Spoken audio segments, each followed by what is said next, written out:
There are no social movements. ఖచ్చితంగా మనం చెప్పగలం. ఇండియాలో ఏ సోషల్ మూవ్మెంట్ తీసుకున్నా కూడా దళితులు పార్టిసిపేట్ చేయనటువంటి సోషల్ మూవ్మెంట్ అయితే లేదు. అది ఏ మూమెంట్ తీసుకున్నా కూడా దళితులు అయితే ఖచ్చితంగా పార్టిసిపేట్ చేస్తారు. కొన్ని మూమెంట్లు అయితే ట్రైబల్స్ పార్టిసిపేట్ చేయలే, కొన్ని మూమెంట్స్ అయితే బీసీలు పార్టిసిపేట్ చేయలే, కొన్ని మూమెంట్లు అయితే మొత్తానికి మైనారిటీస్ పార్టిసిపేట్ చేయలే. కానీ there is not a single moment where by Dalit dent participate.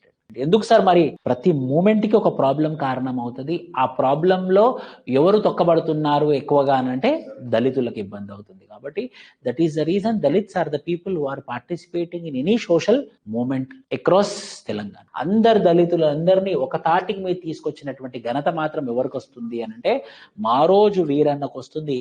దాని పేరేంటి? దళిత బహుజన మహాసభ. దళితులకు ఉన్నటువంటి అన్ని అసోసియేషన్లని ఒకటే తాటికి మీద తీసుకొచ్చినటువంటి ఘనత మాత్రము మారోజు వీరన్న గారికి వస్తుంది. అండ్ ఈ మారోజు వీరన్న గారి వల్లనే సూర్యాపేట మీటింగ్ నడుస్తుంది. ఆ సూర్యాపేట మీటింగ్ లో క్యాస్ట్లకి విరుద్ధంగా అన్ని క్యాస్ట్లు కలిసి మనం కొట్లాడితేనే ఈ upper caste domination of Andhra Pradesh మనము ఆపగలము అని చెప్పేసి మనము డిస్కషన్ చేసుకున్నాం ఇంతకుముందు. ఏ మీటింగ్ లో? అది సూర్యాపేట మీటింగ్.